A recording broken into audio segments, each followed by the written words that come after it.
नमस्कार, मैं हूं जया सिन्हा और एक बार फिर हाजिर हूं आपके पसंदीदा कार्यक्रम रंग तरंग के साथ।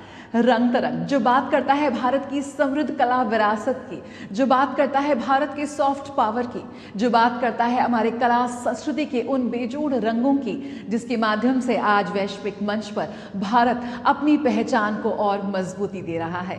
तो रंग तरंग में आज एक से बढ़कर एक दिग्गज हमारे साथ जुड़ रहे हैं। जी हाँ, रंग तरंग में बात होगी आज चार्ली चैपलिन की, बात होगी सतीश गुजराल साहब की और बात होगी महाराष्ट्र की समृद्ध कला विरासत की। तो देर कैसी, शुरुआत करते हैं रंग तरंग की।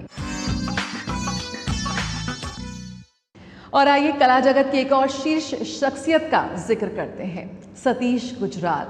पद्म विभूषण से सम्मानित सतीश गुजराल वो नाम है, वो शख्सियत है जिसने भारतीय कला को उस मुकाम पर पहुंचाया जहां वो आज स्थापित है। आज़ादी के बाद उन्होंने जिस तरह से सामाजिक कृतियों को, बंटवारे के दर्द को कैनवस के जरिए लोगों के सामने प्रस्तुत किया, आज भी उसकी मिसाल दी जाती है। आज भी वो युवा पीढ़ी के लिए एक बेंचमार्क है, एक लैंडमार्क है, प्रेरणा स्रोत है। सतीश गुजराल साहब के 100 वर्षों के इतिहास को, उनके सफ़र को, उनकी कृतियों को आप महसूस कर सकते हैं, देख सकते हैं एक बहुत ही खास प्रदर्शनी के जरिए। आइए आपको इसमें ले चलते हैं। गुजराल विदिन, सतीश गुजराल के कामों की एक इंट्रोस्पेक्टिव एग्जीबिशन जो उनकी बेटी रसील गुजराल के प्राइवेट कलेक्शन से ली गई है और आर्टिस्ट के 100वें साल में पेश की गई है। इसे रेट्रोस्पेक्टिव के तौर पर नहीं बल्कि एक अंदरूनी यात्रा के तौर पर प्रस्तुत किया गया है। ये एग्जीबिशन उन कामों को एक साथ लाती है जो बहुत ही खूबसूरती से संरक्षित किए गए हैं और फिर क्यूरेट किए गए हैं। ये काम ज्यादातर गुजराल की पेंटिंग, ड्राइंग और स्कल्पचर में उनकी आर्टिस्टिक प्रैक्टिस के आखिरी 2 दशकों को दिखाते हैं। ये समय खत्म होने की बजाय समझने का एक पल भी दिखाते हैं, जहां रूप छोटा हो जाता है और हाव भाव सोच समझ कर किए जाते हैं। गुजराल विदिन में जिस प्रदर्शनी में जो काम दिखाया गया है वो मेरे फादर की जो लाइफ के आखिरले 15-16 साल थे, ये काम वहाँ से लिया गया है। क्योंकि इस दौरान उन्होंने कोई प्रदर्शनी नहीं की, उनकी कोई सोलो एग्जीबिशन नहीं हुई, तो ये काम लोगों ने देखे नहीं। तो इस वजह से ये काम आप कह सकते हैं कि एक गुप्त तरीके से उनके यहाँ पड़े रहे और अब ज़माने के सामने आ रहे हैं। इसके साथ साथ उनके इस दौरान किए हुए स्कल्पचर जो ब्रॉन्ज में हैं, जिसमें गोल्ड और ब्रॉन्ज और अलग अलग तरीके के ट्रीटमेंट किए गए हुए हैं, ये भी यहाँ पर दिखाए गए हैं। और इस साल 20 सालों के बाद हमने कुछ उनके शताब्दी के सेलिब्रेट करने के लिए आर्ट प्रिंट्स भी लिमिटेड एडिशन में पेश किए हैं कि जो यंग कलेक्टर्स हैं, जो नए कलेक्टर्स हैं, उनके एक्सेस में भी सतीश गुजराल आएँ और ना कि जो सिर्फ लोग कलेक्टर्स हैं, बड़े माने जाने कलेक्टर्स जो बड़ी पेंटिंग्स और स्कल्पचर्स ले सकें। जिन बातों ने गुजराल की जिंदगी, पहचान, विस्थापन, राजनीतिक सोच, आर्किटेक्चर और इंसानों की हालात को प्रस्तुत किया, वे यहाँ भी सामने आते हैं, लेकिन ज्यादा संयम के साथ। कई चीजें आज इस काम में अब देख रहे हैं जो पहली बारी देख रहे हैं, और इस काम के लिए मिस्टर गुजराल ने जो हमने इनकी ये पोर्ट्रेट लगाई है, ये पोर्ट्रेट जो उनकी है ये उन्होंने सेल्फ पोर्ट्रेट बनाई थी, जिसका इस साल सेंटेनरी ईयर में उनकी एक स्टैम्प भी रिलीज कर रही गवर्नमेंट ऑफ इंडिया। ये काम उनके अंदर की आवाज को प्रस्तुत करता है। ये ऐसी कलाकृतियां हैं जिनके साथ समय के साथ रहा गया और जिन्हें उनकी सतहों पर विचार, याद और नैतिक तनाव को बनाए रखने की उनकी क्षमता के लिए चुना गया है। ये प्रदर्शनी रसील गुजराल आर्ट लेगेसी के तहत पेश की गई है, जो सतीश गुजराल की कलात्मकता और बौद्धिक विरासत को बचाने, संदर्भ देने और सोच समझकर आगे बढ़ाने के लिए एक चल रही पहल है। 31 पेंटिंग्स एंड 11 स्कल्पचर्स, जिनमें हर चित्रकृति को देखकर आपको आत्मबोध मिलेगा। आपको वो देखने को मिलेगा कि एक कलाकार जब परिपक्वता के श्रेष्ठ पे पहुंचता है तो वो क्या दिखाने का प्रयास करता है। जैसे डिस्टिल्ड वाटर से सब कुछ आपको क्लियर दिखता है, उसी तरह से सतीश गुजराल साहब सर के काम हम देखते हैं, आज तक फॉलो करते आ रहे थे। लेकिन इस शो को देखने के बाद ये लगा कि एक आत्मबोध किस स्तर तक जाता है और एक कलाकार का श्रेष्ठतम वो हमें प्रस्तुत करता है। अरजानी में जैसे ही हमने एंटर किया तो मतलब पेंटिंग्स को देखकर इतने कमाल के इफ़ेक्ट्स देखे हमने जो आज तक नहीं देखे। पेंटिंग्स इतनी कमाल लग रही हैं गुजराल साहब की, हमने और भी कई जगह पे एग्जीबिशंस में देखा है, बट यहाँ पर हमें इतने अच्छे इफ़ेक्ट्स में और इतना अच्छा लग रहा है ये वर्क जो अब तक हमने नहीं देखा था और हमें देखने का मौका मिला। इसी सोच को ध्यान में रखते हुए प्रदर्शनी के साथ आर्काइवल पेपर पर आर्ट प्रिंट्स की एक लिमिटेड एडिशन सीरीज भी रिलीज की गई है। ये लिमिटेड एडिशन कला का विस्तार और उसके सही इस्तेमाल की सोच को और आगे बढ़ाता है। ये एक ऐसा विश्वास है जिसे सतीश गुजराल खुद लंबे समय से मानते थे। हम बचपन से ही सतीश गुजराल सर को पढ़ते हुए आ रहे हैं, उनके आर्टवर्क्स देखते हुए आ रहे हैं। नेशनल गैलरी में भी उनके आर्टवर्क्स देखे हैं हमने, बट यहाँ पर एक एग्जीबिशन में हम आए हैं जहाँ पे जो उनके वर्क्स हैं वो ऐसे वर्क्स लगे हुए हैं जो कहीं पे एग्जिबिट आज तक हुए नहीं हैं। तो कुछ इनकी पर्सनल कलेक्शंस हैं जिनको देखने को हमें मौका मिला। सर की पेंटिंग्स में जो टेक्सचर्स हैं, उनके जो लाइंस हैं, उनसे हमें बहुत इंस्पिरेशन मिलती है और हम उसको देखते सीखते हुए आए हैं।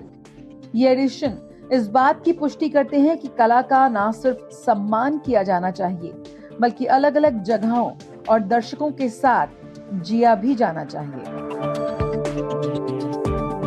रंग तरंग, डीडी न्यूज।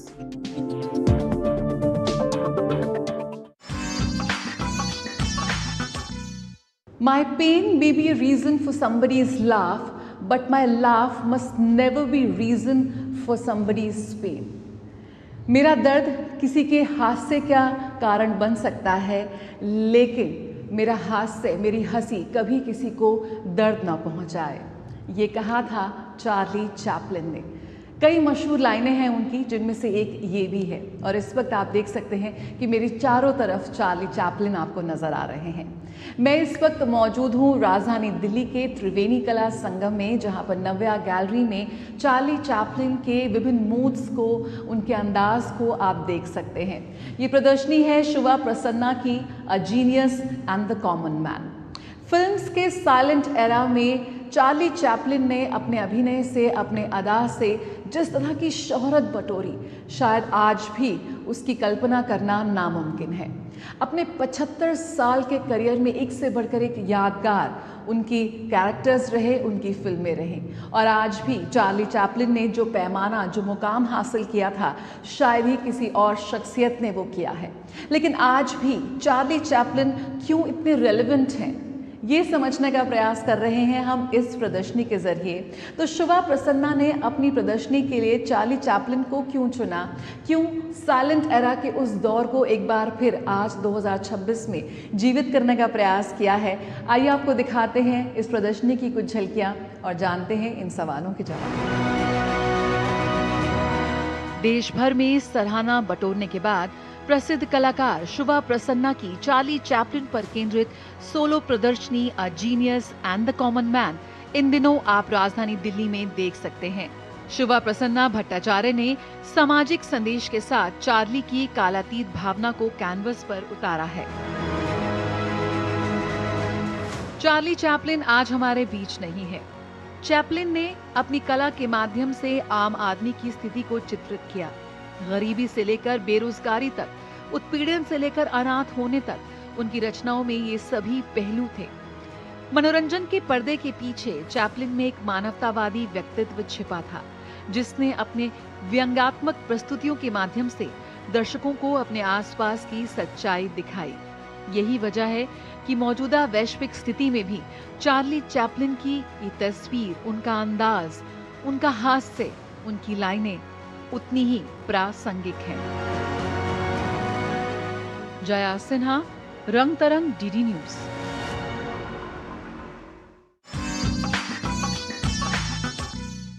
भारत के हर एक राज्य की अलग संस्कृति है, अलग मान्यता है, परंपराएं हैं और सभी बेहद समृद्ध। इसी कड़ी में आइए आपको ले चलते हैं महाराष्ट्र।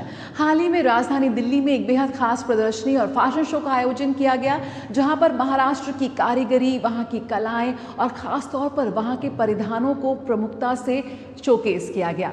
महाराष्ट्र की साड़ियां कितनी मशहूर है, वहां की पैठनी साड़ी।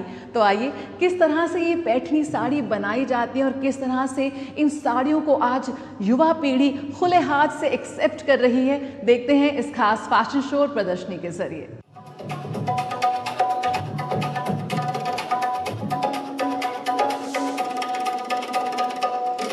महाराष्ट्र की समृद्ध हैंडलूम परंपरा और भारत के कलात्मक रंगों को एक साथ लाने वाला एक बेहद खास फैशन शो का आयोजन राजधानी दिल्ली स्थित महाराष्ट्र सदन में किया गया। ये फैशन शो शिखा की कारीगरी के सहयोग से डेवलपमेंट कमिश्नर हैंडलूम और महाराष्ट्र सदन के सहयोग से आयोजित किया गया। इस फैशन शो में 3 मुख्य प्रस्तुतियां रही।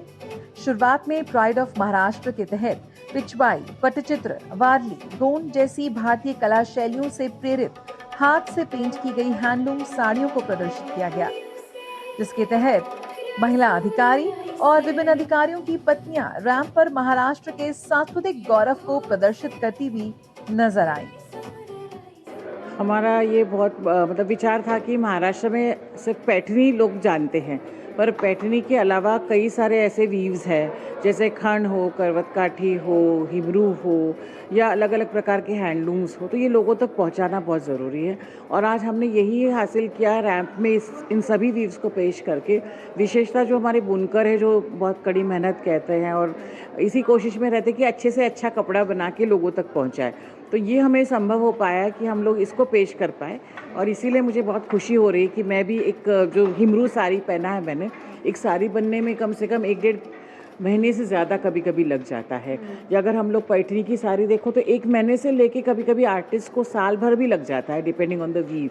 तो इतना एक अच्छा प्लेटफॉर्म उन्हें हम दे पाए दिल्ली में बहुत सारे रसिक हैं, बहुत अच्छे लोग हैं जो अच्छे वीव्स और कपड़े को समझ पाते हैं। तो दिल्ली में ये पहुंचाना मुझे लगता अपने आप में मेरे लिए एक बहुत सौभाग्य रहा है कि हम लोग महाराष्ट्र का कुछ पार्ट लाकर दिल्ली तक दे पाए। तो मुझे ये इसीलिए बहुत अच्छा लगा, ये एक मौका मिला हम सभी को। पर हम हमारे राष्ट्र को, राज्य को प्रेजेंट कर रहे थे, तो ये एक बहुत बड़ा अभिमान की बात थी कि जो कपड़ा हम पेश कर पाए हैं, कि हिमरू जो हमारा आर्टिस्ट बना रहा है वो मैं पेश कर रही हूँ, तो वो एक मुझे बहुत स्वाभिमान और अभिमान की बात लग रही थी। मैं समझती हूँ कि वोकल फॉर लोकल जो सबसे बड़ा एक हमारा पहल है, माननीय प्रधानमंत्री जी नरेंद्र मोदी जी ने ये शुरू किया है वोकल फॉर लोकल, और हमारे जो मुख्यमंत्री जी महोदय देवेंद्र फडणवीस, इन्होंने भी हमें महाराष्ट्र में बहुत प्रोत्साहन दिया है। तो हमें महाराष्ट्र में ही नहीं, दिल्ली में भी एक प्लेटफॉर्म मिल रहा है, तो इससे बड़ी बात क्या हमारे लिए हो सकती है। तो हम लोग बहुत खुश है कि गवर्नमेंट से इतना सपोर्ट मिल रहा है। डीसी हैंडलूम मैडम जो है, इन्होंने हमें सपोर्ट किया और ये प्रोग्राम संभव हो पाया क्योंकि डीसी हैंडलूम ने हमें सपोर्ट किया है और government of Maharashtra ministry of textiles और government of India ministry of textiles ने सपोर्ट किया है। इसलिए गवर्नमेंट हर तरह से आर्टिस्ट को सपोर्ट करने के लिए आगे बढ़ रही है और ये बहुत अच्छा एक पहल है। और असम के नालबाड़ी में गृह मंत्री अमित शाह एक चुनावी सभा को संबोधित कर रहे हैं, आइए सुनते हैं। ने कब्जाई दी वो भूमि को वापस लेकर वहां श्रीमंत शंकर देव के जन्म स्थान पर भव्य सत्र बनाने का काम हेमंत बिस्वा शर्मा ने किया। मुझे बताओ नलबाड़ी वालों, इससे आप लोग खुश हो या नहीं हो? अरे जोर से बोलो, खुश हो या नहीं हो? अरे भले आदमी बहुत कम चीज में खुश हो जाते हो। ये 10 साल में भाजपा ने घुसपैठ रोकी, बहुत अच्छा किया। 1.25 लाख एकड़ भूमि खाली कराई, बहुत अच्छा हुआ। मगर अभी भी घुसपैठिए को निकालना बाकी है, निकालना बाकी है। आज मैं नलवाड़ी में कहने आया हूं, तीसरी बार कमल फूल की सरकार बनाइए। अगले 5 साल में एक एक घुसपैठिए को चुन चुन कर निकालने का काम हम करें।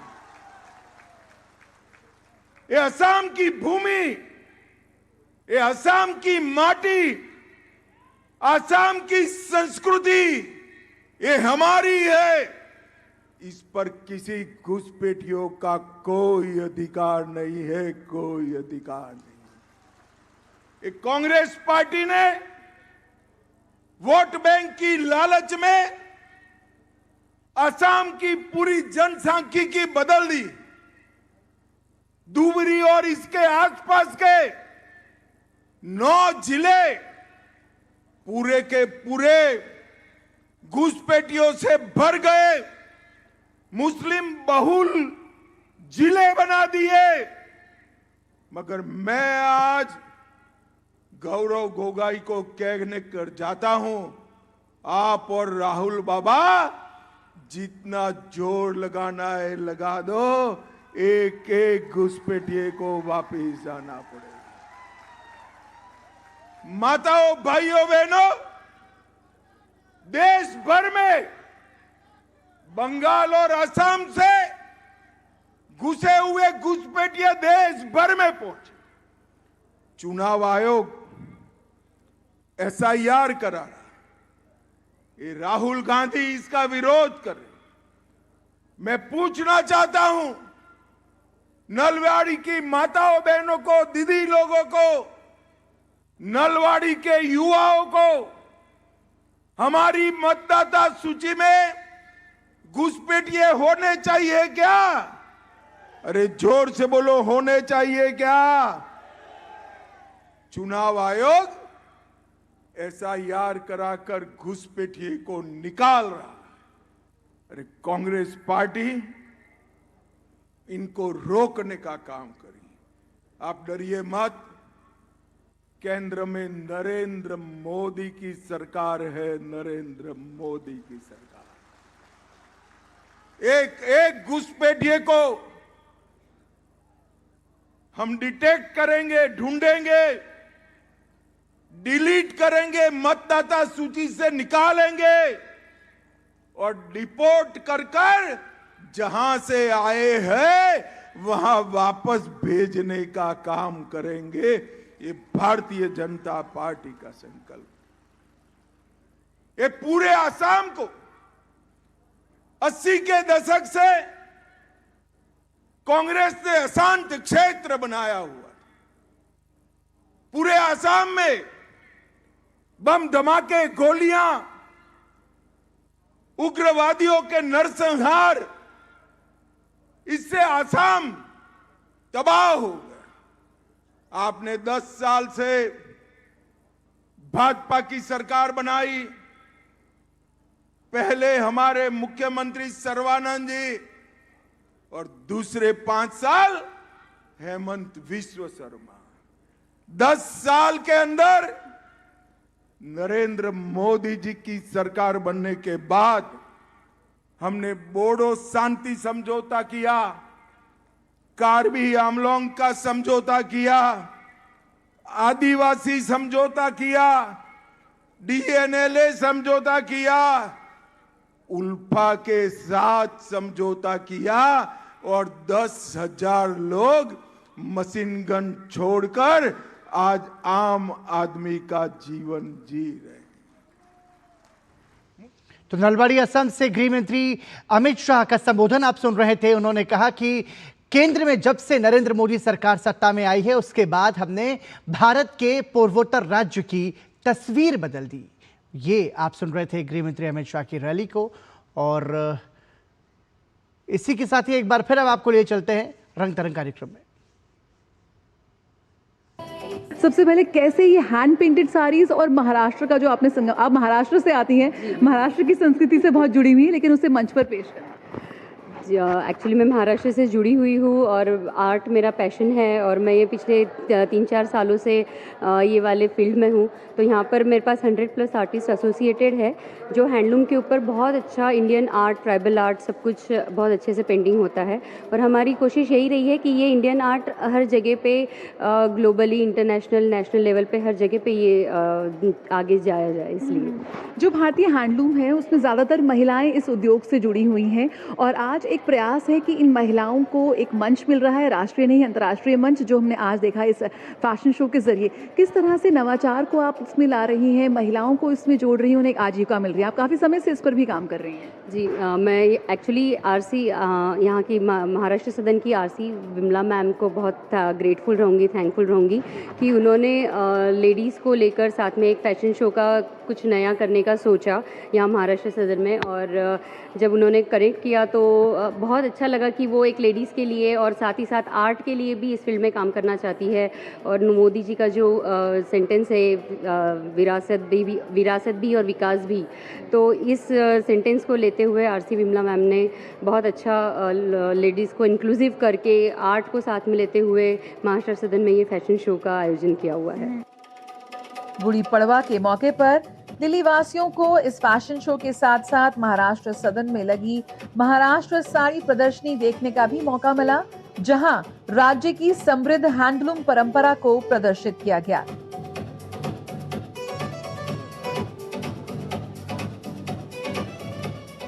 अच्छा, सबसे पहले आपसे जानना चाहेंगे कि आप वहाँ पर कैसे दिखाने की कोशिश कर रहे हैं कि ये पैठानी साड़ीज बनाई जाती हैं। ये पैठनी इसलिए बनाए कि हम आपको लोगों को बता रहे हैं हम क्या, जैसे लोगों को मालूम नहीं होता ना पैठनी कैसी बनती, इसलिए हम बना के बता रहे हैं कि इतनी मेहनत लगती, इतना समय लगता उसको ज़्यादा।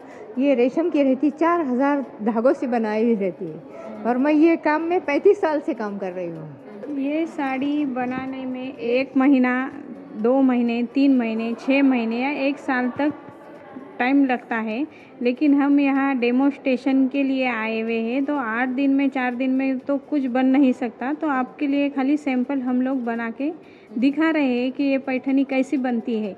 आप लोगों तो जाना ये पैठनी की वीविंग कैसी होती है इसकी।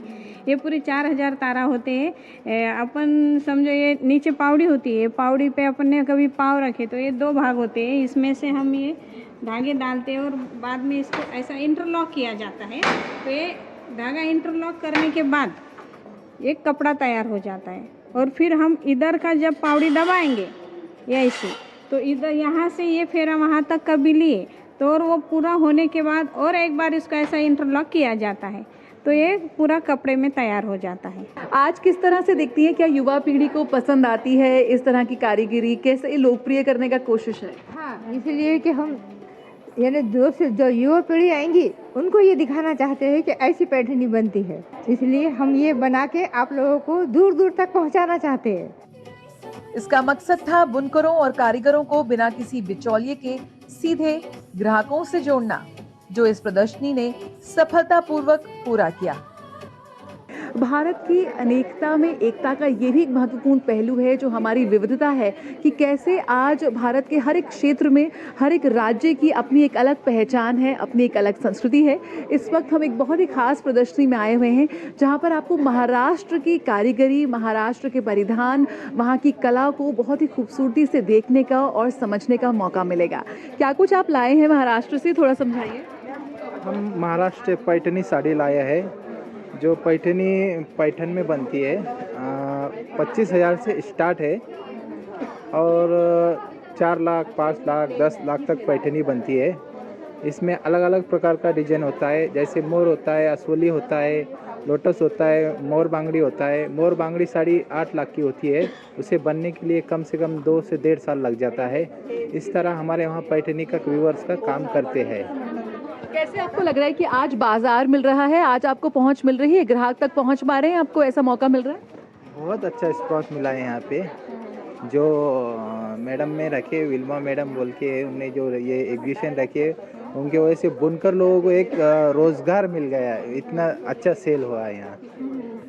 यकीनन लेकिन आज बुनकरों को, कारीगरों को जो हमारे देश के सुदूरवर्ती इलाकों में रहते हैं, उन्हें काम मिल रहा है, उन्हें एक बाजार मिल रहा है। और आप देख सकते हैं कितना खूबसूरत ये लग रही है। और ख़ास तौर पर महाराष्ट्र की जो साड़ी है वो आप पहनकर आइए, थोड़ी सी अपनी साड़ी के बारे में बताइए। इसको महाराष्ट्र की ट्रिपल मुनिया पैठणी बोलते हैं और ये पिंक कलर में है और इस पर ट्रिपल मुनिया, इतने 3 शेड होते हैं इसलिए इसको ट्रिपल मुनिया बोलते हैं।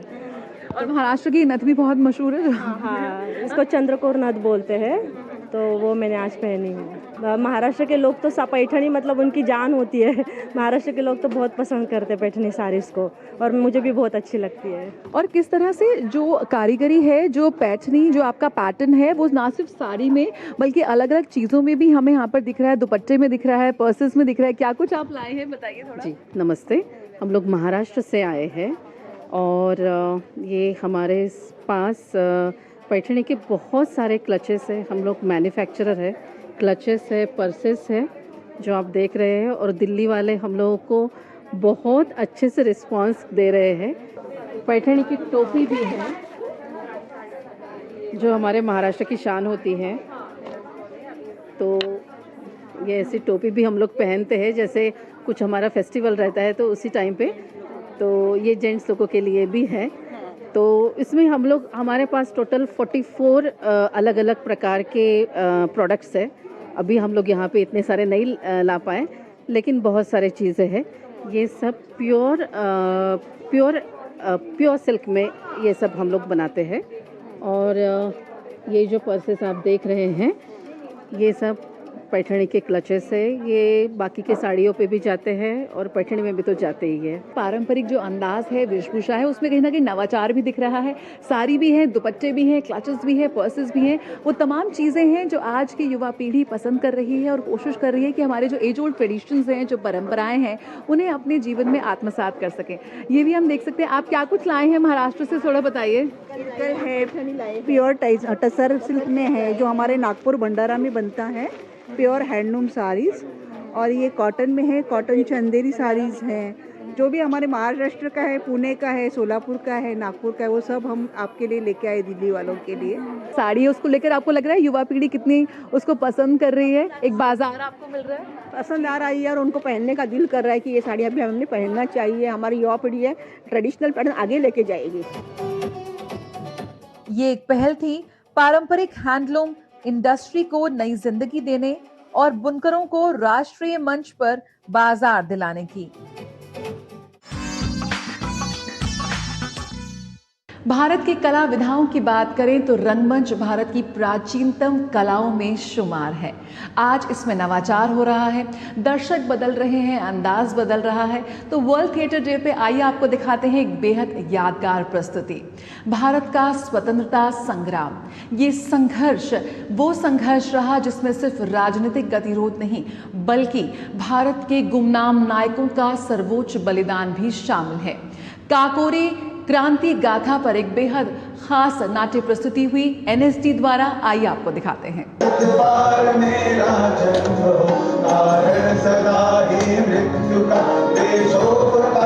काकोरी प्रतिरोध शताब्दी वर्ष के अवसर पर राष्ट्रीय नाट्य विद्यालय नई दिल्ली में भारतीय स्वतंत्रता संग्राम के महान क्रांतिकारियों को समर्पित ऐतिहासिक नाट्य प्रस्तुति काकोरी क्रांति गाथा का प्रभावशाली मंचन किया गया। राम प्रसाद बिस्मिल से और अशफाकुल्लाह खान से, सरदार भगत सिंह से और सुखदेव से, राजगुरु और चंद्रशेखर आजाद से, ठाकुर रोशन सिंह से और राजेंद्र लाहाड़ी से, और पूछो दुर्गा भाभी से, रानी लक्ष्मीबाई से और ऐसे ना जाने कितने क्रांतिकारी जिन्होंने देश के लिए अपने प्राण त्याग किए। ये कार्यक्रम दिल्ली सरकार की साहित्य कला परिषद और सभ्यता अध्ययन केंद्र के संयुक्त तत्वाधान में आयोजित हुआ। हम अपने गांव में अंग्रेजों को घुसने नहीं देंगे और उन्हें कोई कर भी नहीं देंगे। राम जी, हमने सुना है कि निजाम ने अंग्रेजों से संधि कर ली है और साथ मिलकर वो दोनों अधिक शक्तिशाली हो गए हैं। अरे हम तो वर्षों से ही निजाम से लड़ते आए। इस कार्यक्रम में स्वतंत्रता संग्राम के उन पहलुओं को उजागर किया गया जो इतिहास के पन्नों में कहीं ओझल हो गए थे। कार्यक्रम में क्रांतिकारी राजेंद्र लाहिड़ी, रोशन सिंह ठाकुर, चंद्रशेखर आजाद, अशफाक उल्लाह खान के किरदारों ने समा बांध दिया। वाह, क्या बात है। दूर के सपने मत दिखा, मेरे जीते जी बहू का मुंह दिखा दे बस। तुमको बहू चाहिए ना? हाँ। तो मैंने एक पसंद कर लिया। सच? कार्यक्रम में समाज के विभिन्न वर्गों से बड़ी संख्या में बौद्धिक वर्ग, शिक्षाविद और सांस्कृतिक हस्तियां उपस्थित रहीं। कार्यक्रम में पूर्व केंद्रीय मंत्री सत्यपाल सिंह, गुजरात सरकार के पूर्व मंत्री नरेश रावल, उत्तर प्रदेश विधान परिषद सदस्य वागीश पाठक और आध्यात्मिक गुरु स्वामी दीपांकर जी सहित कई प्रमुख अतिथि मौजूद रहे।